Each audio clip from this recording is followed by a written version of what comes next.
In a rented room in Pueblo, Colorado, in the winter of 1959, a man stood at a cracked mirror before the sun was up and stropped a straight razor he had owned for 30 years. He worked a foundry, pouring molten iron into molds, the dirtiest hot work a man could take. By noon he would be black to the elbows. But first, every single morning, he shaved himself clean in cold water by the light of one bulb, because a man met the world decent, or he did not meet it at all. That was a rule. He had 100 of them, and he had never written one down. His name was Alvin, and he worked on my father's crew. He owned almost nothing. One razor, 2 work shirts, a Sunday coat kept folded in paper. What he had instead of money was a code, a whole set of rules about how a man carried himself, paid his debts, spoke to a woman, kept his word. Every working man in that town had some version of it. It passed from older men to younger ones on shop floors and front steps, the way you learn to swing a hammer, by standing next to someone who already knew how. Then the passing stopped, not all at once, and nobody banned it. The men who knew it got old, the boys quit standing next to them, and around 1960, when the American man stopped putting on a hat to leave the house, the last visible sign of the whole thing went with it. My own generation was the one that set it down. Some of these you could do tomorrow morning and feel the difference by supper. Number 30 is one of those. Number 2 is the one these men almost never spoke about, because speaking about it would have ruined it. And number 1 is the single thing all the rest were only ever a way of doing. I will keep you waiting on that one, the way they would have. A polished man was half suspect in that town anyway. These rules were about something quieter than polish. They were about being a man a room could trust before he opened his mouth. Number 30. He lifted his hat to a woman on the street. Not a grand sweep, just 2 fingers to the brim and a small nod. To a woman he knew and a woman he had never seen before. The same. It cost him nothing and half a second. What it told her was that she had been seen by a man who meant her no trouble. You could clear a whole sidewalk of worry with 2 fingers, back when a man still had a hat to do it with. Number 29. When a woman came into a room, or a man with gray in his hair, he stood up. He did not think about it. His knees were moving before his head caught up, because some older man had stood up in front of him 1,000 times until it set like concrete. You knew a man like the next one. Everybody did, once. Number 28. On a crowded bus or a streetcar, he was up out of his seat the moment a woman or an old man got on, and he did it looking somewhere else, so nobody had to thank him and nobody had to feel like charity. The trick of it was making the kindness look like he had just felt the urge to stand. My father did the next one every day of his married life, and I never once heard him mention it.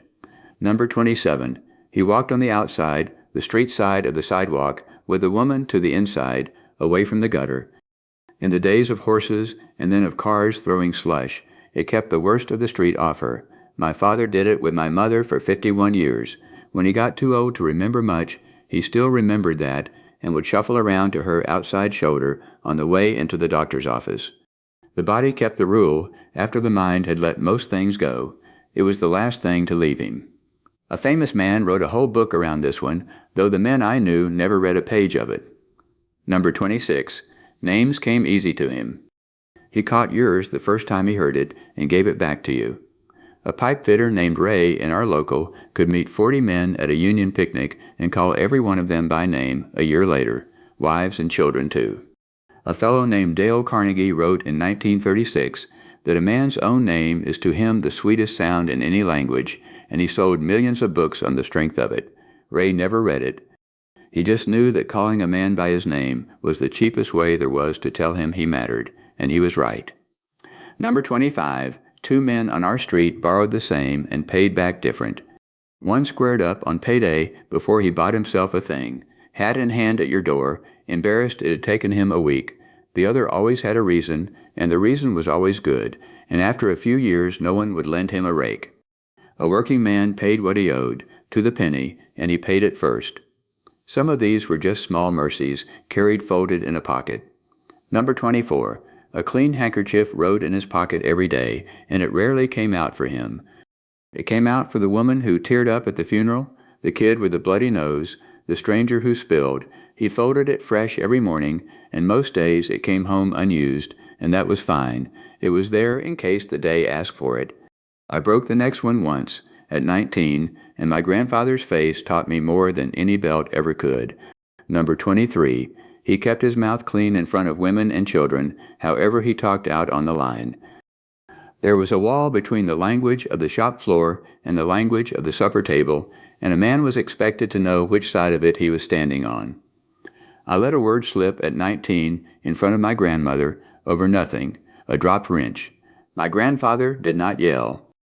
He looked at me, then looked away, like I had broken something he could not glue back. I would have taken a beating over that look. I never did it again. In the corner taverns where the men went after a shift, this rule was iron. Number 22. He stood his round. You bought your turn when it came, and you never let another man carry you twice. A man named Stosh, at the Polish Hall in our town, would go without his own beer before he would skip his round, because a man who drank on other men's nickels and never bought back was the lowest thing in that room. Watch what this one did in the half-second before anyone spoke. Number 21. A handshake told an older carpenter I worked under whether to put a man on the scaffold or keep him on the ground, dry and firm, eyes up, and he had you figured. He felt for the callus, the grip, whether the eyes held or slid off you. A wet, limp hand, with the gaze already moving to the next man, told him everything he needed to know before either of them said a word. Let me stop the count a moment, because I owe you some honesty about all this. The people who tore the old code down were not wrong about everything. Some of these rules were stiff, and some were pure show. A man tipping his hat on the street while he was a terror behind his own front door, the manners doing the work his character should have done. I knew men like that, and the code gave them a place to hide. But here is what got thrown out with it. A man today can go a whole week and not have one living person look him in the eye and use his name. He is sir to a machine on the telephone and a number at the clinic, where a girl young enough to be his granddaughter calls him by his first name across a crowded waiting room. The old rules were 1,000 small ways of telling a man you are seen, you matter, your dignity is safe with me. We pulled them up like weeds, and only now are we finding out they were the roots holding the soil. Now the man I am about to tell you about never once made another man wait on him. Number 20. He was early, and early was a different thing than on time. A switchman I knew stood at the yard gate 10 minutes before the whistle for 38 years, in snow, in heat, the morning after his own wife's funeral. The foreman set his watch by him. Being early was how he told you, without saying so, that other men's time was worth as much as his own, and that nobody would ever have to wonder whether he was coming. Number 19. However filthy the work, he met the world cleaned up. Like Alvin and his razor, the men I came up around would scrub the grease to the wrist and put on a clean collar to walk home, dog-tired, even when no one was waiting at the other end of it.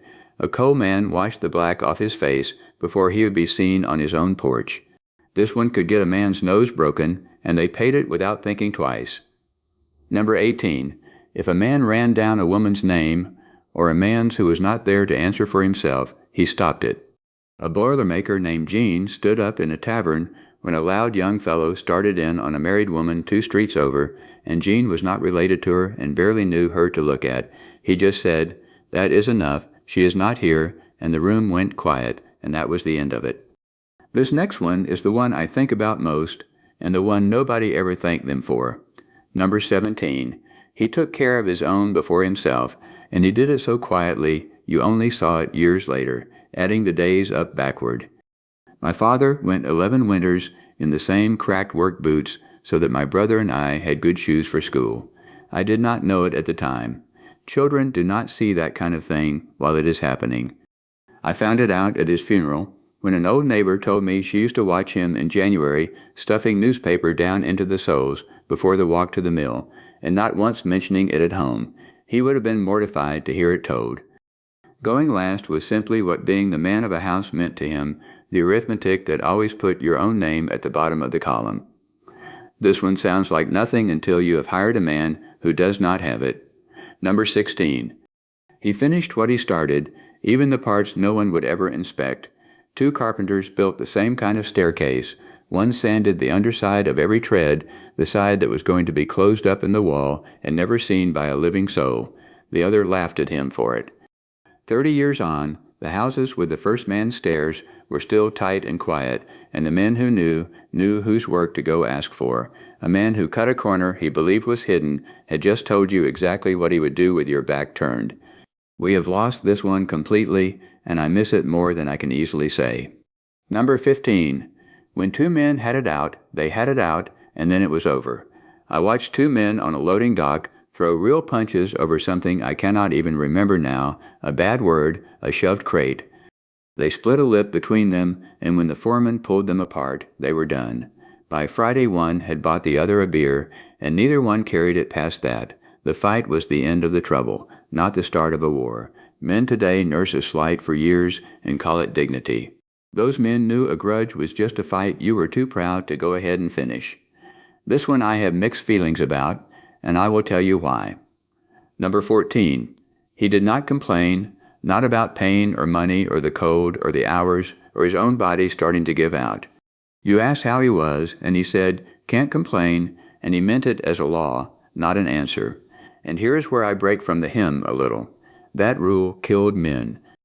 I watched good men work through chest pain because saying I hurt felt to them like begging.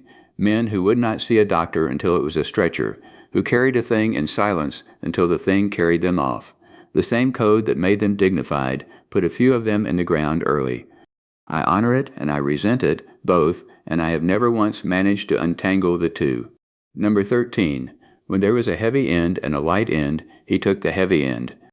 Two men carrying a sofa up a stair, or a coffin, or a length of pipe, and the older or stronger one quietly angled himself under the worst of it, took the load down low where it bites.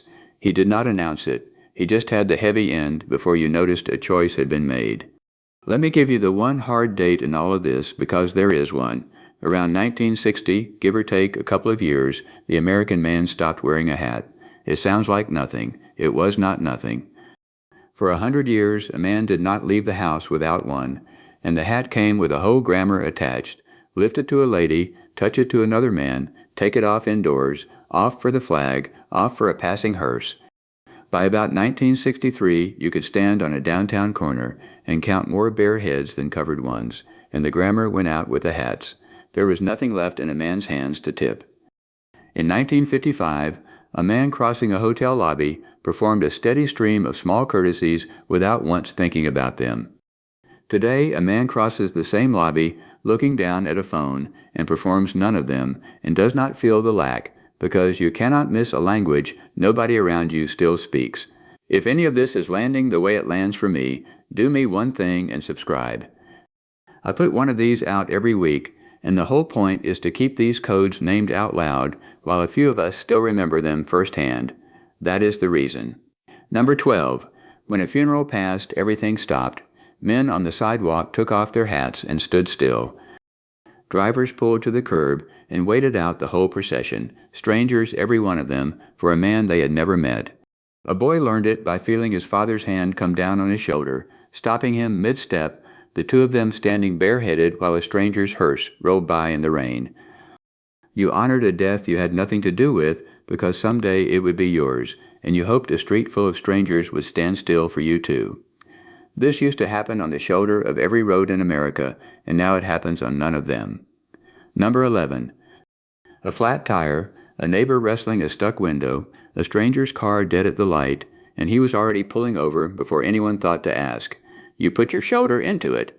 You did not stand there watching, or drive past, telling yourself someone else would surely get it. Half the time, you never even got the man's name, and you did not need it. You had been raised to believe a man who could help, and did not, was carrying a small rot in him, and you did not want the rot. Number 10. He answered a kindness. A meal brought over, a hand on a moving day, a loan that got him through a thin month, and he made sure it got named and returned, in words or in kind. My mother kept a little box of note cards, and made my father sit at the table and write the thank yous out in his bad hand, and he grumbled, and he did it. When did you last get a few lines from a man in his own handwriting, thanking you for something? For most of us, the honest answer is we cannot remember, and we did not notice the day it stopped. Mr. and Mrs. and ma'am and sir, before a stranger had earned a thing. Number 9, he gave other people their title, to the old, to strangers, to men he was about to disagree with. A boy did not call a grown man by his first name, not if he wanted to keep his teeth. Now some of that was just the pecking order dressed up in manners, a way of keeping everyone in their assigned spot, and I will not pretend it was all warmth, but there was a real thing under it too. You handed a stranger a little dignity on credit, and most men rose up to meet it. This next thing is the rarest in the world now, and it used to be ordinary. Number 8, when you talked, he listened all the way to the end. No glancing away, no waiting with his own answer cocked and ready, no checking who else had just come into the room. An old machinist named Lou would set down whatever was in his hands and turn his whole body to you when you spoke, even if you were a boy of 10, going on about nothing at all. You walked away from 2 minutes with Lou feeling like the only man in the county. He had simply decided the person in front of him was worth the whole of his attention, and people felt that for 50 years. They did the next thing in the dark, on purpose, so that no one would see. Number 7. He looked after the ones who had no one. There was a widow on our block, Mrs. Kowalczyk, her husband gone in a mill accident, 3 children behind her. I never once saw anybody organize a thing, but her walk got shoveled before dawn. Her coal box never went empty. A broken step got fixed while she was at church, and no note ever left. The men of that street had quietly divided her up among themselves and never spoke of it, not even to each other. That is the part that stays with me. They went out of their way to make sure she could keep her pride while they kept her alive. You only found out about this one on the day a man lost. Number 6. He knew how to lose. A bet? A card game? A job that went to another man, an election at the union local, and he paid up, shook the winner's hand, and meant it. 2 men lost the same foreman's job to a third. One congratulated the man who got it, and stayed exactly who he had been the day before. The other went sour and small, and spent a year poisoning the break room. Everyone watched, and everyone remembered which was which. How a man took a loss told you more than how he took a win ever could. Anybody can be gracious holding the trophy. Number 5. Indoors, the hat came off. In a house, a shop, a church, a restaurant, the hand went to the brim the second he crossed the threshold, and a man who left his hat on inside might as well have put his boots up on the table. In church, it came off and stayed off and got held against the chest. This one belonged to the man doing the courting, and I lived right through the end of it. Number 4. When he was courting a woman, he carried the cost of the evening, and he carried it lightly, so she never felt watched over a menu.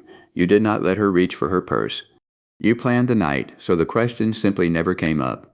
By the time I started taking girls out, around 1970, this one was already cracking, and honestly some of it deserved a crack.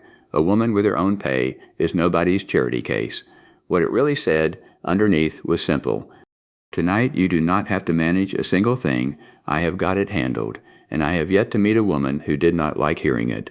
Number 3. When the count came out in his favor, and no one would ever know, he gave it back.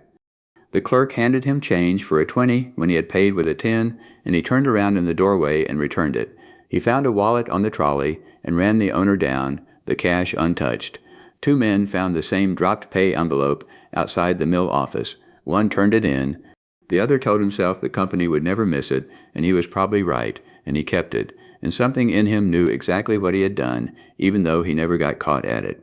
Getting it right when somebody was watching was easy. It was the unwatched times that built a man or quietly hollowed him out. And here is the one I told you these men almost never spoke about. Number 2. He gave you the same face and the same easy greeting on his worst day as on his best, and he did it on purpose so that his trouble never quietly became your trouble. This is the one they would not talk about, because the whole thing only worked if you did not announce it. A man whose business was failing, whose marriage had gone cold, whose own body was scaring him, still asked after your mother by name and laughed at your joke and meant the laugh. He had decided his weather was not yours to carry. I knew a man on my crew, steady and easy every single day, and I worked beside him 3 years before his wife let slip, long after, that he had buried a child and nursed her through a hard sickness in the very years he was grinning at all of us at the gate. He never let 1 ounce of it touch the way he treated a single one of us. I have spent a long time trying to live up to that man, falling short and trying again. Number 1, he kept his word, especially when keeping it cost him something. That is the whole list, right there, said plain. Every rule above this one was just a different way of keeping it. The hat lifted, the debt paid on time, the heavy end taken, the trouble kept off his face. Every one of them was a man saying, I am someone you can count on, and this was him proving it on the day it hurt to prove. If a man kept only this and let all the rest go, this was the one that carried the others on his back. A man whose word was good did not really need the manners. They were just the daily interest on a debt his word had already guaranteed. He gave you his word the way other men gave you a signed paper, and in that town his word cleared faster than any bank's. It was handed down for 100 years and more without a single book or a class, with no one ever sitting a boy down to call it a lesson. It passed the way my father swung around to my mother's outside shoulder 1,000 times until I was doing it myself without ever deciding to. 100 years to build, and we set it down in about 1. That is the part that ought to frighten us a little, how fast a thing with no owner can vanish once the men carrying it stop handing it across. But a thing that was never written down can still be shown. The men who had it are nearly gone now, and what they knew is in no library anywhere. It is only in the few of us who stood next to them long enough to catch some of it, which means it is not quite lost yet. It is 1 generation from gone, and 1 generation from coming back, and the whole of it still fits in the space between an old man's hands and a younger man paying attention.